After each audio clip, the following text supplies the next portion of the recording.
Sure, with Small Wonders. We also have Anil Rego joining in to talk a little bit more about interesting mid-caps or small-cap ideas that you could look out for. Anil, morning, and thanks so much for being with us.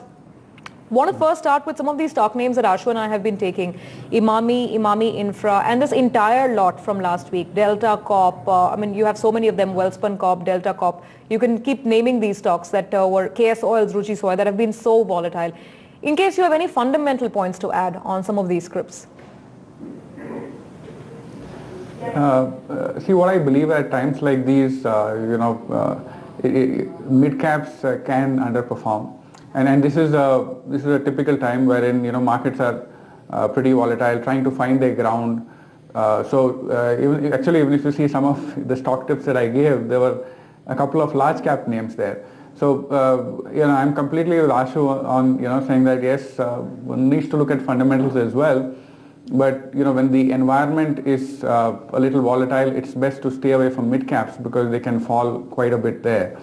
And it's very important then to wait for maybe some bit of stability coming in. Large caps will first make the move on the upside, and that will probably be the time to go into mid caps in a larger way. So I'll be very, very cautious at this point of time till I see a sustained large cap move for at least 2 to 3 days. Okay. So, Anil, I'll just come to you in a moment. Now, you see what is also happening in this point of time is you may find some stocks that are very interesting. But you tell me, Ashu, can I buy if the fundamentals are very good, the PE is 6? You want to buy on fundamentals? Let me give you 4 points when you look at a stock, and then please send me a mail, I'll answer it for you. You cannot look at fundamentals only from price earnings ratio. Fundamentals must combine 2 more. Operating cash flows. Now, where do you find it? Go and find an annual report and look at operating cash flows. Most companies only report it yearly. That also because it's a regulatory requirement, even though it's the most important data. And I'll read out 2, and it'll shock you what the data looks like. 2 of them, so that you can yourself see why this stock is no more a fundamental, or it is a fundamental. You can decide. The second thing you have to look at is the debt level. So I'll take 2 stocks. Please see these stocks. Now tell me whether your definition of fundamentals matches what is going on here. Let's take KS Oils. Now, only thing is this data is March 31st, 2010 because again cash flow doesn't get reflected till a year. Now, KS Oils, you say, well, PE Ashu is only 6.54. Is it value buy? That's how most of you have been buying. Now, hear this. They reported an income of 213 crores, but their cash flow is a negative 513 crores, which means they have no operating cash flow. Okay. Apart from that, they have a debt of 514 crores. Now you tell me, you like the fundamental story? Please tell me. See, this is the issue. When we see fundamentals, we are looking at a map. We want to go to R.K. Puram in Delhi, but we are looking at a map of Malabar Hill. So obviously you're not going to get to R.K. Puram, you're going to get to Malabar and say, "Arey, kahan aa gaye? Even kharcha ho gaya." So that's what's going to happen. Let me take one more. Geetanjali Gems. Again, this is March 31st, 2010 because I don't have the latest data. Price earnings 5.96. Okay. Sorry, KS Oil was 213 crores and this Geetanjali Gems 5.96 price earnings. Net income 200. Cash flow negative 23. Debt 507 crores. Now please tell me, is there a fundamental story? Whether there is or not, you decide. But see, the very fact that you look at one single instrument and say there is a fundamental story here, it may be completely off. I'll take one more, if I may. Videocon Industries, 515 crores is what they report as their income. Again, this is September year, so I'm taking September 2009. I still don't have September 2010. Cash flow only 32 crores. Debt 10,652 crores. You please tell me, how do you pay a debt of 1,000 crores if your cash flow is 32 crores? I got many more coming up. We'll talk in market analytics at 12:30, but I just wanted to give you an example of where this whole fundamental business is going wrong. It's not like there are no fundamental stocks, but you will have to look at cash flow before saying this is a fundamental play. Price and earnings can both be fixed whichever way you want. Anil, you want to make a comment on some of these stocks I've mentioned? No, like last time as well, I was pretty negative on those set of stocks there. And that is what the market is also, pricing in. So there's so much of debt, the operating cash flows are not great.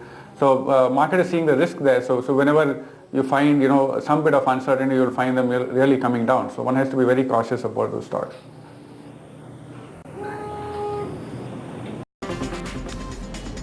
Okay, show's called Small Wonders. We're trying to get some mid-cap and small-cap ideas going for you, though it is tough with many of these stocks moving in very, very erratic moves and very volatile times that we've been in.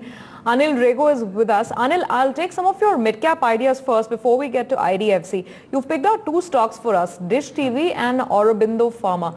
Start first with maybe an Aurobindo. Why this one? What's the story here? And why would you call it a pick right now? Sure, we've always had at least one pharma stock, almost every week that one has come on. So basically we are very, very bullish on the pharma space there. We think it's a good, defensive bet at times like these. Aurobindo, of course, good operating results. Their formulation business is seeing growth. The SEZ is showing a ramp up there. So they also have a Pfizer deal, which we believe should, start delivering better numbers there. So Aurobindo is definitely a stock that I think we could look at. Target of something like 1,400 on this stock, probably in about 12 to 18 months time frame. Reko with us. He's been giving us some mid-cap and small-cap ideas. Dish TV is another story that he is willing to bet on or back. Anil, why Dish TV? They've been adding subscribers month on month. They've had their own break-even targets, etc. But do you think the stock can still offer substantial value? Sure. I like the business model there, and what we believe is there's a certain inflection point, and once you cross that subscriber base, then you actually end up seeing a steady flow of income coming in. And also, they lock in their subscribers to some extent, with initial offers, and then, somebody has to pay for that, and many of them will come up for renewal there. So I think, Dish TV form, a 1 year to probably a 3 years can be, a very good stock to hold there. They've also come out, with a bit of a rights issue and, strengthen their balance sheet and stuff. So, and very, very good subscriber numbers, 5 million in the last month. They have today become the largest DTH provider in Asia. So I think definitely we should start seeing that inflection point and profits start coming in a larger way over the next 1 to 2 years. Okay, Anil, we'll have to leave it on that note for this morning. Thank you so much for being with us. So those are mid-cap and small-cap ideas with Anil Rego. Otherwise, it's going to be a trading answer, okay?